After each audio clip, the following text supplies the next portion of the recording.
Bonjour et bienvenue dans Aujourd'hui, une émission qui respire et qui inspire. C'est le dernier épisode et notre grand fragile va sûrement pleurer. C'est horrible. Mais c'est un bel épisode pour fixer de grands objectifs. On va parler de zéro déchet. On l'a déjà vu à titre individuel, mais on va voir plus grand à l'échelle d'une ville. C'est à Carouge que ça se passe. Et puis juste après, on vous a dégoté un nouveau moyen de transport qui est fun, qui est drôle et qui est bon pour la santé. C'est les enfants et nous d'ailleurs qui allons profiter. C'est à Estavayer. J'ai cru que le moyen de transport c'était les enfants. On nous a trouvé un nouveau moyen de transport, les enfants. À dos d'enfants.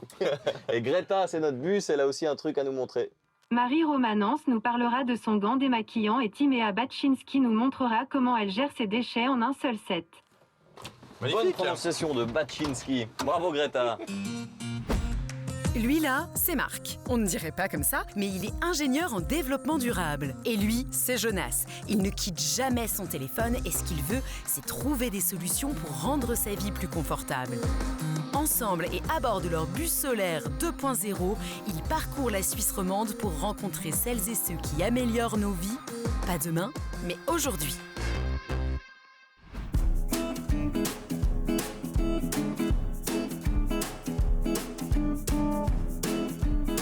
Qu'est-ce qu'on fait au marché?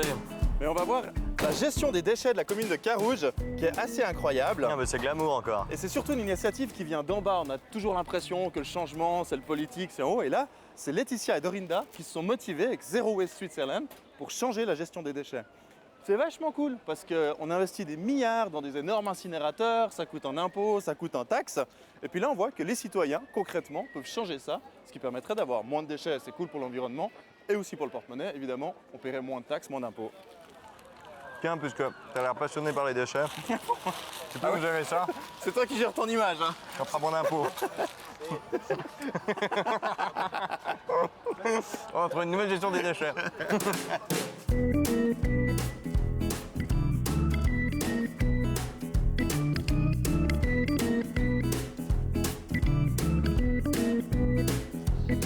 Ah bah les voilà les deux, ils sont en train de faire quelques achats. Bonjour. Bonjour. Bonjour Dorinda. Bonjour, ça va? Bien, et toi? Bonjour Laetitia. Jonas, enchanté. Alors c'est vous qui voulez réduire les déchets de la ville, c'est ça? Exactement, c'est ce qu'on essaie de faire avec ce projet de Carouge Zéro Déchet. Ok. Donc en fait ce projet il a vu le jour parce que la ville de Carouge, à l'occasion des 10 ans de son agenda 21, elle a lancé un appel à projet en développement durable. Et je me suis associée avec Zero Waste Switzerland pour pouvoir mettre ce projet sur pied. Et vous avez commencé quand ça? Donc ça a commencé, on vient de fêter ça un peu plus d'1 an. Et le marché il a déjà changé? Oui. Vous voyez des Alors, changements? Je sais pas si vous avez vu, mais quasiment tous les maraîchers sont équipés de cette petite affiche. Je sais pas si on peut la C'est montrer. une petite affiche en fait Qui signifie qui montre en fait qu'ils acceptent les propres contenants. Les gens peuvent venir avec les propres contenants, les propres sacs. Comme ça, on évite tout emballage, tous les sacs en plastique, toutes les choses un peu comme ça. Et puis maintenant, il y a aussi dans tous les magasins Carouge, presque tous, ils ont tous mis l'autocollant aussi dans les vitrines comme ça. Alors, comme ça Et ça rend attentif, ça fait clac. Ah oui, c'est vrai, moi j'arrive avec mon sac plastique, j'ai l'air un peu bête parce que je vois aussi qu'on pourrait faire différemment. Exact. Et typiquement ici, il n'y a pas d'emballage jetable. Il les propose avec des sacs en tissu réutilisables. Et ça marche aussi là, c'est quoi les gros bidons là? Alors là-bas, elle fait des produits ménagers qui sont faits ici à Genève, localement. Et puis on peut acheter dans ses propres contenants. D'ailleurs, je vais acheter un peu de lessive. Ah, tu reçois pas une monodose de lessive, tu remplis ton truc? Tu remplis, ouais. Tu remplis. Là, je prends. Mais ça, les gens ils le font ou il n'y a que toi qui fais? Non, les gens ils viennent avec leurs bocaux? Bien sûr, il y a plein de gens qui font ça. Et elles vendent dans plusieurs magasins à Genève. Ok. Et l'avantage, c'est vraiment que c'est des produits qui sont faits ici, localement. Alors montre-nous comment ça se passe. Moi j'aimerais comprendre comment tu payes, comment ils vont peser. Alors, Je veux voir. on va commencer avec des champignons. On va prendre un peu de pleurote genevoise, cueillie ce matin. Et là, je vais prendre un peu de lessive. Donc on paye pas le plastique et ça nous permet de payer moins cher la lessive. Absolument.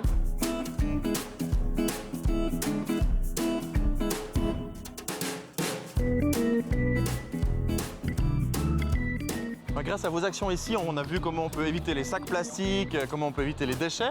On a aussi trouvé des produits qui permettent de ne pas être jetés à chaque usage, donc ils sont plus durables, non jetables. On a envie de vous montrer ça dans le bus. Ah, ok, super. On est curieuse.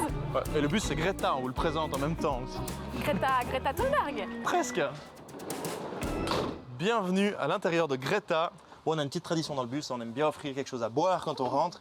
Est-ce que vous voudriez un petit quelque chose à boire? Alors, un verre d'eau, c'est ça super. Parfait, voilà, même pas besoin de le demander. Et zéro déchet, hein. Ah ouais, c'est génial. Bravo. La classe. Bravo. Bon, on va regarder un petit quelque chose. Greta, est-ce que tu nous mets la télé, s'il te plaît? Modernité, incroyable.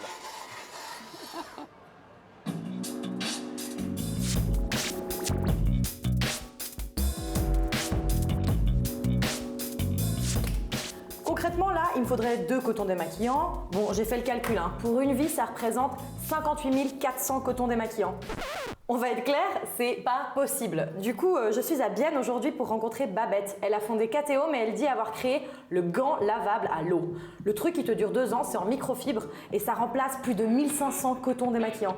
Moi, je me suis pimpée, rouge à lèvres à fond. On va aller tester.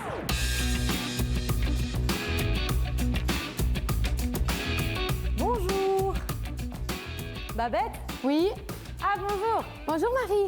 Je viens essayer le fameux gant. Ah, c'est cool, je me réjouis. Bon, alors moi j'ai envie de savoir comment vous est venue l'idée de KTO, de ce gant. Je voulais pouvoir me démaquiller, enlever mon mascara waterproof puisque j'ai l'œil gauche qui coule constamment avec un produit qui ne mérite pas. Donc la microfibre, on n'est jamais mieux servi que par soi-même. Ouais, c'est ça. Ok, d'accord. Bon, alors on va tester. Avec plaisir. Génial. Le secret de cette microfibre, sans en dire trop, Oui, c'est ça. c'est les microfilaments qu'il y a à l'intérieur. En réalité, c'est les petites bouclettes que vous voyez sur la surface. Il y a des milliers de bouclettes. Chaque bouclette comprend des microfilaments en polyester et en nylon. D'accord. Et ces petites bouclettes, elles vont racler les saletés à l'intérieur de votre peau. À la place du démaquillant. À la place d'un nettoyant, produit ok. nettoyant, démaquillant. D'accord, mais alors ça dure combien de temps, ça, un petit gant comme ça? 2 ans. 2 ans. Oui, un seul gant peut être utilisé pendant 2 ans et en réalité, vous allez non pas le jeter quand il aura un trou, mais vous allez le recycler à l'intérieur de votre foyer pour nettoyer toute surface, toujours avec de l'eau, du calcaire, du chrome. Ok, ouais, donc 2 ans avant qu'il se trouve. Et puis ça représente quoi en fait un gant? C'est combien un gant comme ça? Oh, c'est entre 10 et 15 francs le Ok. gant. Donc on a 15 francs pour 2 ans.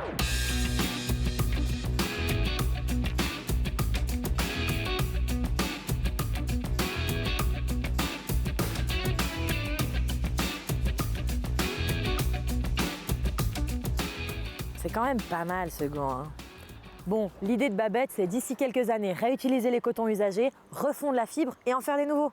Circuit fermé. Conclusion, tout ce qui est coton, c'est zou. Les tampons, les cotons démaquillants, les Q-tips, loin. Il y a bien assez de solutions écolo et bien mieux pour notre santé. Bon, comme j'ai ça sous la main, je termine. Bon, il y a un gant, il y a de l'eau, voilà, hein. Bah, ça frotte. Moi, je vais qu'à me laver aussi, tiens. Salut. Bah quoi? Quelqu'un se bouger dans le lac, toi? Merci Greta. Quand on a même supprimé ça, qu'est-ce qui reste dans sa poubelle? Vous avez quoi dans vos poubelles?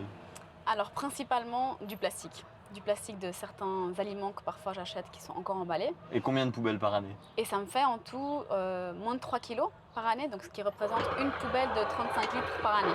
Et ça, Une poubelle par année? Ouais. Rien du Et tout. toi? Ouais. Moi, j'ai maintenant probablement un demi-sac de 17 litres. Encore moins. Encore moins. Ah, même pas, puis 17 litres, c'est une poubelle pour enfants, ouais. Donc c'est une demi-poubelle pour enfants par année. On va vous emmener voir le maire qui va vous en dire un peu plus sur ce que la commune fait aussi de son côté. Avec plaisir. Amenez-nous le maire. Allez. C'est parti.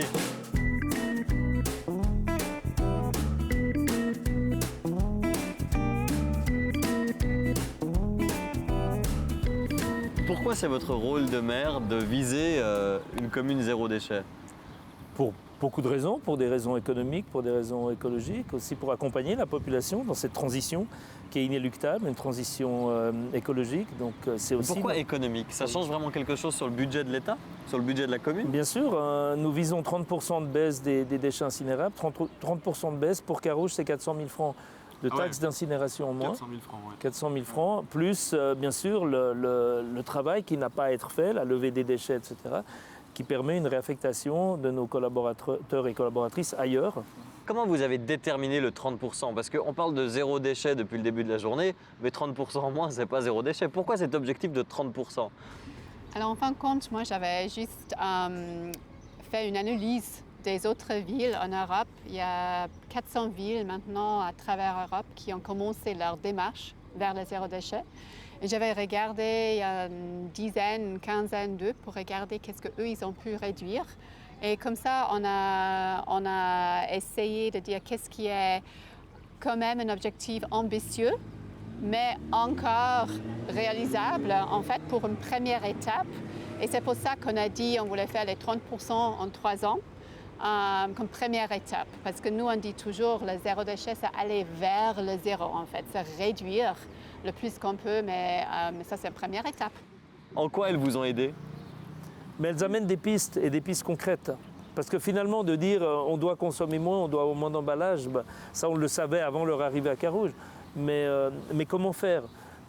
Où trouver les biens? Par exemple, en allant chez les commerçants, en leur demandant qu'ils acceptent les contenants, les clients qui viennent avec leurs contenants. Aujourd'hui, ce n'est plus celui qui vient avec son contenant, il n'est plus regardé bizarrement. Et il n'a plus à demander est-ce que vous acceptez, parce qu'il y a des autocollants qui disent s'accepter.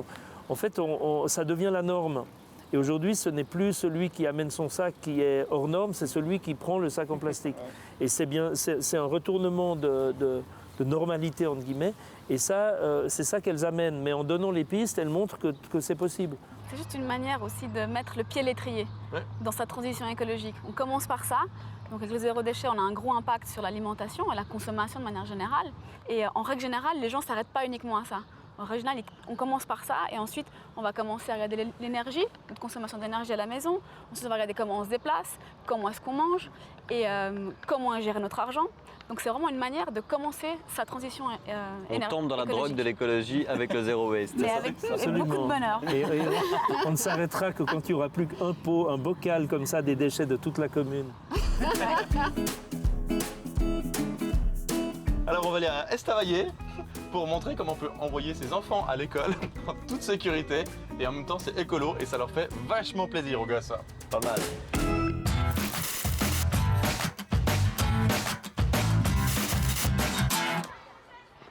Tu fais la gueule? Ouais, j'ai chopé une semaine sans écran. Qu'est-ce que t'as fait? Mon papa m'a dit de faire pipi sous la douche parce que ça économisait plein d'eau. Ouais, puis moi je me suis dit pipi c'est bien, mais on pourrait économiser encore plus d'eau en faisant... T'as pas fait ça? T'es dégueu! C'était pour sauver la planète! Dis donc, t'as mis des ampoules LED chez toi? Ah non, j'ai remplacé toutes mes ampoules par des ampoules économiques il y a 3 ans, je vais pas tout rechanger. Hein. Ça marche bien? Ah bah ouais. Oh, ça met toujours 10 minutes avant de s'allumer, mais sinon ça marche bien. Et puis t'économises beaucoup. Bah ouais. Bah c'est-à-dire t'économises 10 minutes.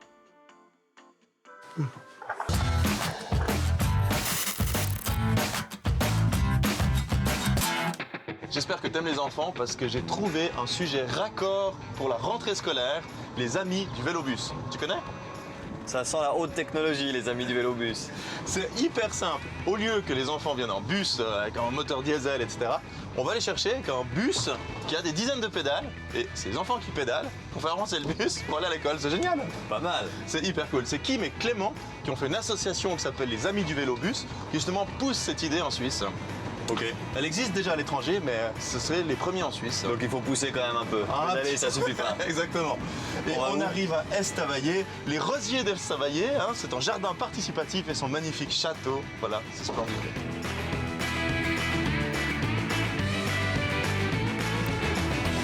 C'est ce truc là À fond. Et voilà. C'est Bonjour. incroyable ce machin. Salut Kim. Salut. C'est Clément. Ça va? Salut. Jonas, enchanté. Salut. Jonas, enchanté. T'as vu cette machine un peu? C'est impressionnant. Donc tout le monde pédale là? Tous les enfants qui sont dessus, ouais. À part si on a des plus petits qui ont les jambes un peu trop courtes encore, on peut les mettre aussi sur la banquette. Comme ça, on peut quand même les déplacer avec nous. Et en l'occurrence, il y a combien de personnes là?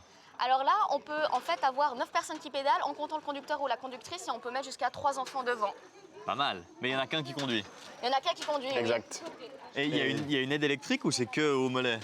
Alors il y a une assistance électrique qui peut venir aider dans les côtes un peu plus grandes parce qu'il faut aussi entraîner le poids du véhicule qui est assez conséquent. Donc en cas de montée, on a une petite aide. Vous avez trouvé ça où? Mais du coup, en fait, celui-là, il vient d'une entreprise aux Pays-Bas où c'est déjà utilisé habituellement comme ramassage scolaire. On pourrait croire que c'est vraiment un truc très hollandais, mais même des communes en France ou en Allemagne l'utilisent comme solution de ramassage scolaire. C'est génial. Et c'est vachement sécurisé, on voit que c'est vraiment prévu pour les enfants. Il y a des filets, il y a des barres, ils peuvent pas tomber, ils peuvent pas se faire mal. Hein. Oui, alors ça fait bien un moment qu'on le roule et on n'a jamais eu de petits bobos, rien du tout. Mais c'est très cool parce que autant pour les campagnes qu'en ville, dans les quartiers, on a une solution totalement écologique, donc ça remplace le bus. Et en même temps, on a la sécurité, ce qu'il n'y a peut-être pas avec un pédibus. On a un adulte qui surveille un petit peu les enfants et ça va vite, on peut aller plus loin. Ça a beaucoup d'avantages, c'est une solution intermédiaire qui n'existe pas encore. Hein. Exactement, ouais, le pédibus, en fait, nous on trouve que c'est la solution idéale pour les plus petits trajets en ville. Mais là, on peut couvrir des plus grandes distances. Si c'est un pédibus qui doit traverser des grandes routes, on n'a pas de souci ici parce que tout le monde reste sur le véhicule. Et puis ça permet d'avoir un seul adulte qui peut gérer plus facilement tous les enfants qui grimpent. Parce qu'une fois qu'ils sont assis et qu'ils pédalent, c'est parti.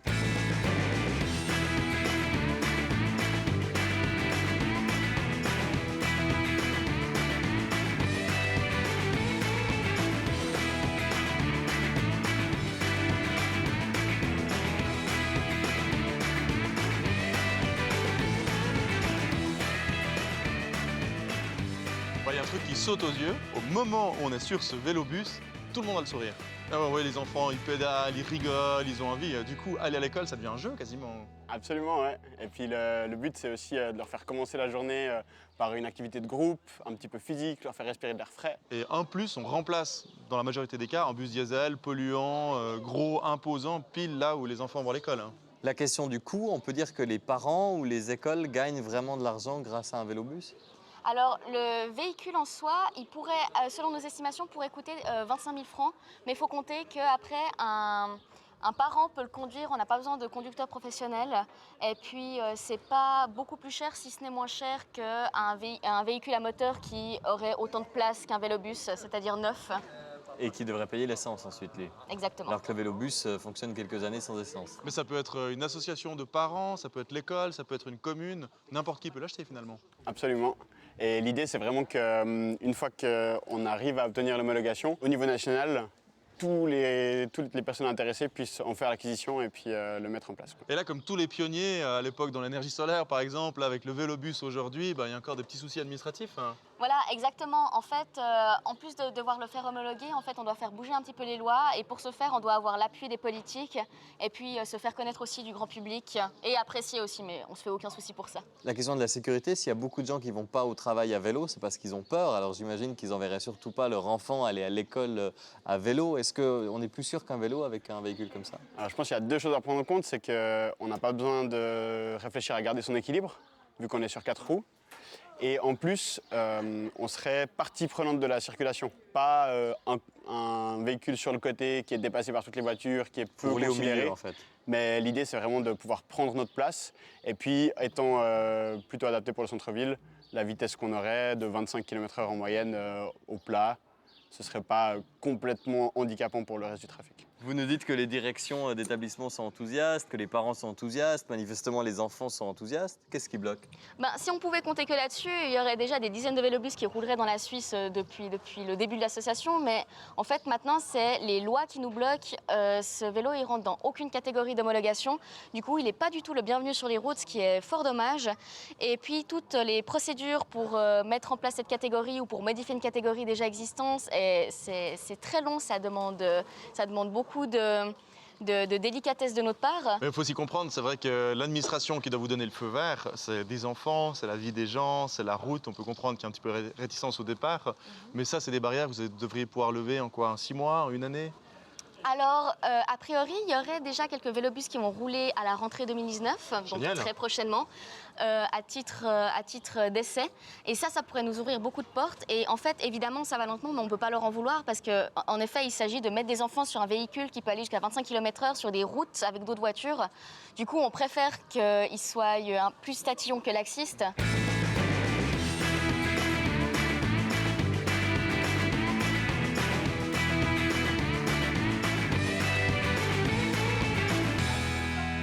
Le vélobus, c'était très cool, mais encore beaucoup plus cool. Comment? Il y a le bus électrique. Vous voulez faire un petit tour? Ouais. Ouais! Puis encore plus cool, on peut regarder la télé. Attention, il y a la télé qui descend. Ouais! Ok, bon les enfants, est-ce que vous voudriez regarder la joueuse de tennis, Timea Bachinski? Ouais!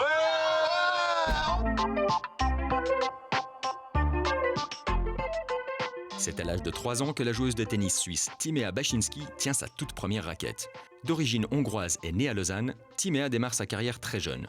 Couronnée de nombreuses récompenses en junior, elle devient rapidement une joueuse prometteuse et remporte son premier tournoi WTA au Luxembourg en 2009. Mais coup de théâtre, Timea renonce aux Jeux Olympiques de Londres et décide de prendre du recul sur sa carrière au profit d'études à l'école hôtelière de Genève. Une courte pause qui fut interrompue par sa qualification à Roland-Garros. Depuis, plus rien ne peut l'arrêter. Timea a retrouvé toute sa passion pour le tennis. Et si travail et repoussement de ses limites sont devenus ses mots d'ordre, l'écologie ne semble pas lui échapper. Alors voilà, c'est ici que je fais quotidiennement le tri de mes déchets. Donc on est dans mon garage et puis c'est assez bien organisé pour l'instant. Donc ici voici le PET, ici c'est le verre et puis il y a juste un couvercle en alu, il n'y a pas grand chose en alu cette fois. Il y a le carton et puis donc aussi les poubelles, je vais peut-être pas forcément les jeter tous les jours, je préfère vraiment avoir la possibilité de remplir à fond ma voiture quand c'est vraiment tout plein ici. C'est à ce moment-là au fait que je vais à la déchetterie parce que j'estime que ça sert à rien aussi de faire des trajets inutilement. Ici il y a une petite boîte aussi à compost et puis ce petit récipient gris au fait c'est pour les capsules de machine à café. Donc ça aussi je pense que c'est très important de les trier mine de rien. Et il y a dans chaque déchetterie un endroit bien précis où on peut les jeter. Et puis aussi, je fais assez attention d'utiliser des sacs en toile, que ce soit pour quand je vais faire mes courses. Donc c'est tout simple, j'en ai tout plein à la maison, ils sont en plus rigolos. Et puis notamment quand je vais faire mes courses, toujours mes fruits et légumes vont toujours dans ces sacs.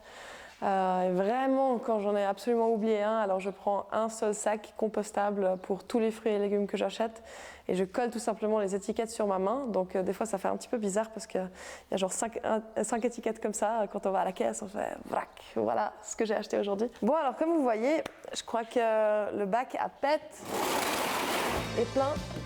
Alors, je vais charger la voiture et je vais passer à la déchetterie.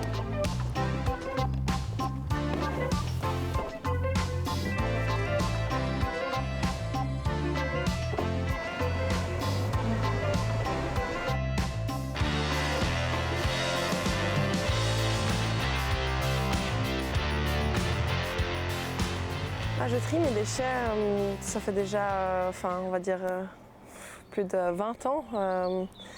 C'est-à-dire que déjà ma maman le faisait, donc je pense qu'elle m'a déjà enseigné, on va dire, les bonnes façons de faire et puis être toujours conscient qu'on est de plus en plus sur cette planète. Donc c'est vrai qu'on aura, par la force des choses, si on ne fait pas des efforts, encore de plus en plus de déchets.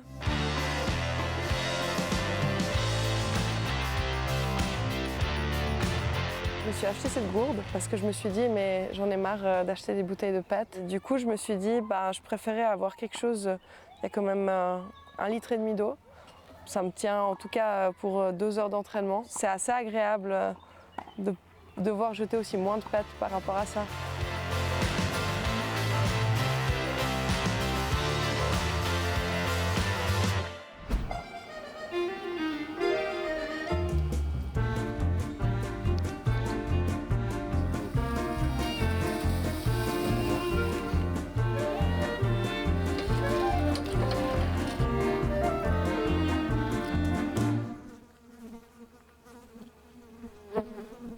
Et voilà. Ah, ça a l'air bon. Bio, chauffé au solaire. C'est plein de couleurs. À fond. Comme toi après cet été. Ça, c'est pas faux. Qu'est-ce que t'as pensé de ce dernier voyage? J'ai trouvé cool. Ouais? Ouais. Convaincu? L'écologie a de plus en plus d'atouts pour faire un peu rêver. Ouais, c'est pas faux. C'est de moins en moins un truc de solitaire. Ouais, c'est vrai. Moi, ce qui me frappe, c'est quand on a commencé un magasin vrac, par exemple, c'était quelque chose d'extraordinaire. Il y en avait genre 2 en Suisse romande. Et aujourd'hui, quelques années après, il y en a partout. Tout le monde a déjà essayé, c'est devenu courant. Et ce qu'il y a de nouveau maintenant, c'est que c'est plutôt les gros acteurs qui viennent sur le marché de l'écologie, Vigier, le CIO, les cimentiers. Ça change complètement la donne parce qu'avant on devait chercher une offre écolo, on devait vraiment chercher, alors qu'aujourd'hui ça vient sur le marché et ça veut dire que tout le monde peut changer facilement sa façon de consommer.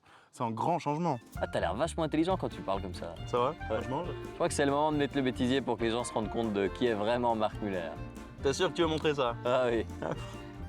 Et je t'emmène chez Jeannette, qui a inventé Recycle. Quoi? Elle a inventé quoi? Recycle. Et il y aura des reportages aussi dans aujourd'hui. Des reportages incroyables. Marie Romanence, cette fois, va voir de la location de vêtements. Ah, il me mord la Et ensuite, tout va bien. Et alors pour le paysan, alors évidemment c'est génial pour l'environnement, c'est génial. On en parlera dans la deuxième partie de cette émission. Ok, ah, c'est bien, tu présentes bien l'émission. Ouais. Et là tu regardes et tu dis après la pub. Après la pub. Parce que, vous savez, il y a énormément de champs de tournesol à Genève. Eh bien, il y a l'huile d'Ézise. Délicieuse huile de tournesol de Genève. Regarde, tac, je mets de la lumière. Ah J'aimerais surtout que ce feu passe au vert. Ça, c'est ce que j'aimerais le plus. Je crois qu'il ne détecte pas. Tu crois? C'est ça que ton histoire de fibre naturelle de lin sous le bus, c'est qu'au final... C'est ça. Vous pouvez avancer pour qu'il détecte un peu? Approchez-vous. Bon, pour conclure... Je viens de me lécher le c***. Bon, pour conclure... Vas-y. Bon, pour conclure... Regarde-moi pas, regarde-moi pas.